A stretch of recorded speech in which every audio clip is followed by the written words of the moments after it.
জামাই ষষ্ঠী স্পেশাল আরেকটা নতুন মুগা সিল্কের উপরে। এটা মেনলি ময়ূরকণ্ঠী কালারের উপরে। এটা রয়েছে শাড়িটার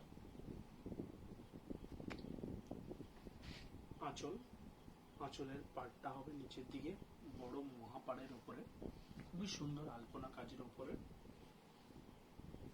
এটা রয়েছে পাড় পোর্শন। এটা পিওরে রয়েছে, পিওর কোয়ালিটি, কোনো মিক্সড কোয়ালিটি নেই এর মধ্যে। এটা শাড়িটা রয়েছে বডি পোর্শন। বডি পোর্শনটা পুরো প্লেন এক কালারের উপরে। এই যে রয়েছে বডি পোর্শন। এই দিকটা সরু পাড়ের উপরে, এই সাইডটা আসবে সরু পাড়, আর এই পাড়টা আসবে বড় পাড়ের উপরে। জামাই ষষ্ঠীর জন্য একদম স্পেশাল শাড়ি।